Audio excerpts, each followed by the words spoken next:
Good morning, welcome to news analysis. నేను జ్యోత్స్న. డిస్కషన్లోకి వెళ్లే కన్నా ముందు వివిధ పత్రికల్లో వచ్చిన వార్తా కథనాలను ఒకసారి చూద్దాం.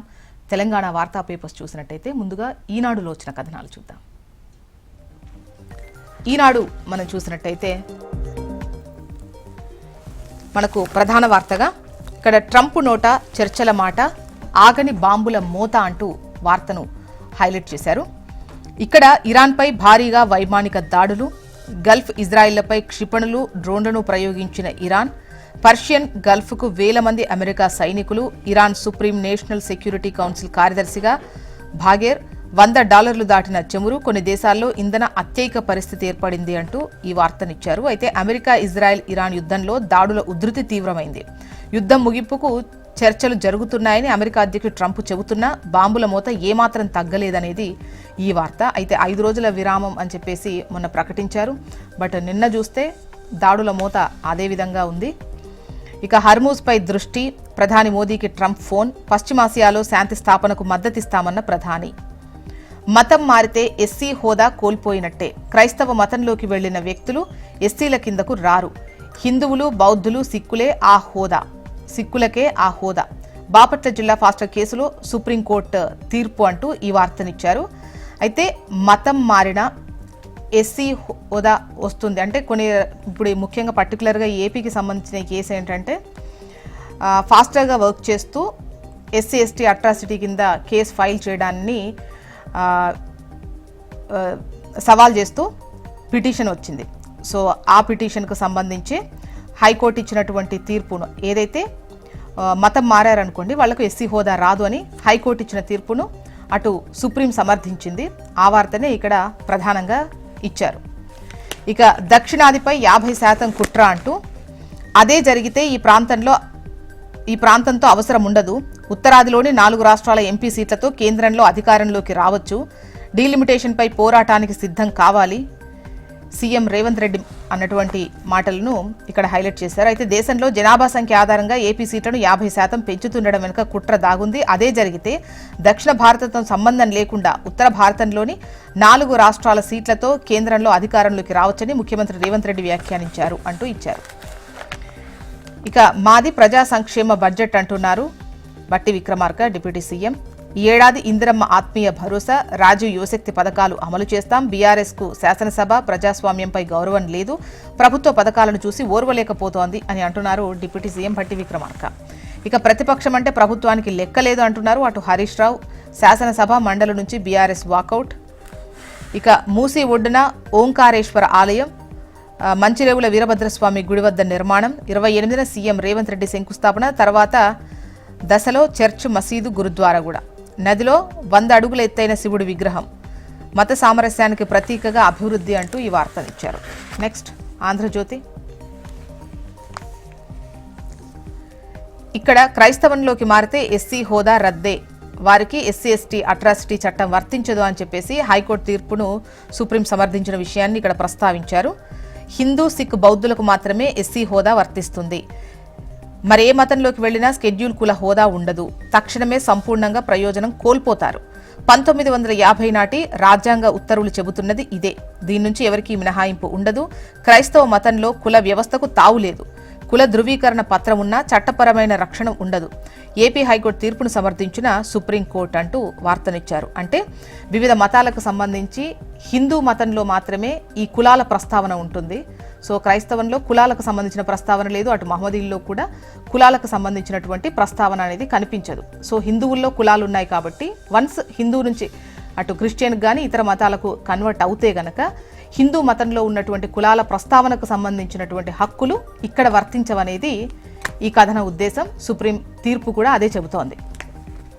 మహిళా కూట పునర్విభజనపై ముందుకే అంటూ 5 రాష్ట్రాల ఎన్నికల్లోపే బిల్లులను ఆమోదింపజేసేందుకు సిద్ధమైన కేంద్రం, వారాంతానికి ఉభయ సభలను వాయిదా వేసి 2 వారాల్లో ప్రత్యేక సమావేశాలు పెట్టే యోచన ఉన్నది, అవసరమైతే ఉభయ సభలను సంయుక్తంగా సమావేశపరిచి ఆమోదింపజేసే ప్రణాళిక, అంత తొందరెందుకు, విధి విధానాలేంటి, రిజిజుకు కాంగ్రెస్ చీఫ్ మల్లికార్జున ఖర్గే లేఖ, ఏప్రిల్ 29న 5 రాష్ట్రాల ఎన్నికలు పూర్తయ్యాక అఖిలపక్ష సమావేశం నిర్వహించాలని డిమాండ్ చేస్తున్నారు.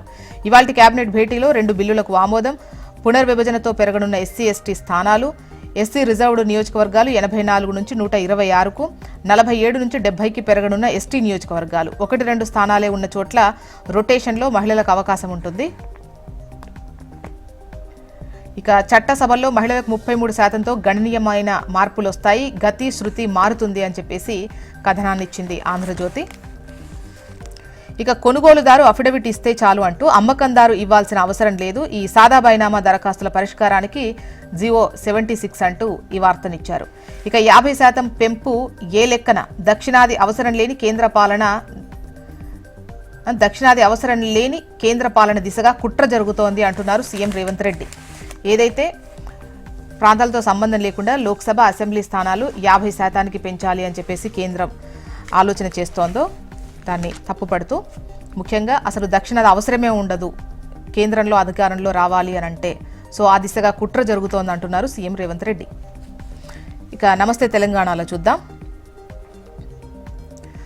అయితే ఈ రియల్టీ రంగంలో భారీ వైట్ కాలర్ దందా సాగుతోంది. అదే టీడీఆర్ అనేది ఒక బిగ్ స్కామ్ అంటూ నమస్తే తెలంగాణ ఈ వార్తనిచ్చింది. టీడీఆర్ బ్యాంకులను శాసిస్తున్న ముఖ్య నేత అనుచరులు. పక్కా స్కెచ్తో నిర్మాణ రంగాన్ని గుప్పిట్లోకి తీసుకున్న కోటరి. అగ్గువకు 500 నుంచి 600 కోట్ల విలువైన బాండ్ల కొనుగోలు, సామాన్యుడి నుంచి 90% బాండ్లు లాగేసుకున్న వైనం, ఆపై మార్కెట్లో కృత్రిమ కొరత సృష్టికి బాండ్ల జారీ నిలిపివేత. టీడీఆర్ రేట్లు 22 నుంచి 27% నుంచి ఏకంగా 60%కి పెంపు అంటూ 600 కోట్ల దోపిడీకి కుట్ర జరిగింది అనేది ఈ వార్త. ఇక పైన టాప్లో చూస్తే గనక ఇటు గ్యాస్కు సంబంధించి, అదేవిధంగా పెట్రోల్ డీజిల్కి సంబంధించి నో స్టాక్ అనేది కనిపిస్తోంది. సో పెద్ద ఎత్తున క్యూ లైన్లు ఉన్నాయి అని చెప్పేసి ఇటు గ్యాస్ కొరత, అదేవిధంగా పెట్రోల్ కొరతకు సంబంధించినటువంటి వార్తను, చమురు సంక్షోభం ఏ విధమైనటువంటి ప్రభావం చూపుతోందనేది ఇక్కడ మనకు ఫొటోస్ ద్వారా నమస్తే తెలంగాణ ప్రచురించి టాప్లోనే ఈ వార్తనిచ్చింది. అయితే గ్యాస్ కొరతపై నిజాలు చెప్పండి, అసెంబ్లీలో చర్చకు బీఆర్ఎస్ వాయిదా తీర్మానం ఇచ్చినటువంటి విషయాన్ని ఇక్కడ ప్రస్తావించారు. ఇక డైవర్షన్ కోసమే లొట్టపీసు కేసు అంటూ ఈ రేస్ ఎక్కడ నిధులు దుర్వినియోగం జరిగింది, కావాలని మసిపూసి మారేడుకాయ చేస్తోంది సర్కార్. ఈ 6 గ్యారంటీలపై ప్రైవేటు బిల్లుకు అనుమతించాలని కోరాం, దాని నుంచి దృష్టి మరల్చేందుకే తప్పుడు ఛార్జ్షీట్ల కుట్ర జరుగుతోంది అంటూ ఈ వార్తనిచ్చింది నమస్తే తెలంగాణ. ఇక ఫిరాయింపుదారులపై స్పీకర్ తీర్పు చట్ట వ్యతిరేకం, పార్టీ మారిన వారిపై వేటు వేయాల్సిందే. హైకోర్టులో బీఆర్ఎస్ న్యాయ పోరాటం, 6 ఎమ్మెల్యేల పిటిషన్ల దాఖలు, నేడు చీఫ్ జస్టిస్ బెంచ్ ఎదుట విచారణ, మరో 2 పిటిషన్స్పై రేపు విచారణ ఉంది. ఏపీ వార్తా విశేషాల్లోకి వద్దాం. ముందుగా ఈనాడు గనక చూసినట్టయితే ఆగని బాంబుల మోత అంటూ, అయితే మనం మొన్న ట్రంప్ ప్రకటన చూసాము. సో 5 రోజుల వరకు ఈ యుద్ధ విరామం, కాల్పుల విరామం ఇస్తున్నాము అని చెప్పేసి చెప్పారు. చర్చలు జరుగుతున్నాయన్నారు. అటు ఇరాన్ ఏమో అసలు ఎటువంటి చర్చలు జరగట్నే లేదు అని ఖండించింది. బట్ ఆగని బాంబుల మోత అనేది కూడా చూడొచ్చు. ఒకవైపు చర్చలకు సిద్ధమంటూనే మరోవైపు ఇరాన్పై భారీగా వైమానిక దాడులు చేసినటువంటి విషయాన్ని ఇక్కడ ప్రస్తావించారు. మరోవైపు హర్ముజ్కు సంబంధించి దృష్టి పెట్టినట్టుగా తెలుస్తోంది. అటు ట్రంప్ ప్రధాని మోదీకి ఫోన్ చేశారు.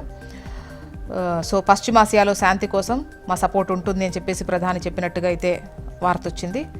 ఇక మతం మారితే ఎస్సీ హోదా పోతుంది, క్రైస్తవం స్వీకరించిన వ్యక్తులు ఎస్సీల కిందికి రారు అంటూ కథనాన్ని చూడొచ్చు. నెక్స్ట్, జిహాద్ కోసం అల్ మాలిక్ ఇస్లామిక్ యూత్ ఏర్పాటు చేసిన విజయవాడ వాసి రహమతుల్లా షరీఫ్ అట. అల్ ఖైదా, ఐసిస్లతో సంప్రదింపులు, దేశవ్యాప్తంగా నెట్వర్క్ విస్తరణ.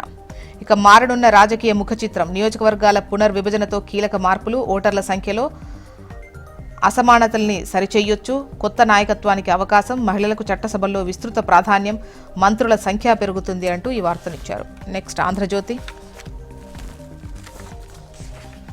ఇక్కడ క్రైస్తవంలోకి మారితే ఎస్సీ హోదా రద్దే, వారికి ఎస్సీ ఎస్టీ అట్రాసిటీ చట్టం వర్తించదు అని చెప్పేసి హైకోర్టు తీర్పును సుప్రీం సమర్థించిన విషయాన్ని ఇక్కడ ప్రస్తావించారు. భలే ఛాన్సులే అంటూ రాష్ట్రంలో నియోజకవర్గాల పెంపు సందడి, 50 ఏళ్ల తర్వాత పునర్విభజన, ఆకాశంలో సగం దిశగా మహిళలు అంటూ ఈ వార్తనిచ్చారు.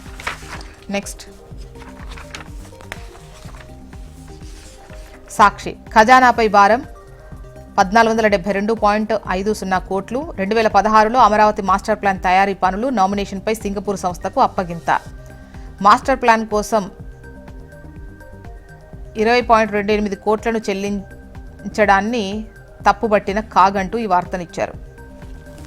ఇక మరోవైపు అయినా ఆగని దాడులు అంటూ ట్రంప్ ఏదైతే యుద్ధ విరామ ప్రకటన చేశారో అది ఎక్కడా కనిపించలేదు, దాడులైతే ఆగలేదు అని చెప్పేసి ఈ వార్తనిచ్చారు.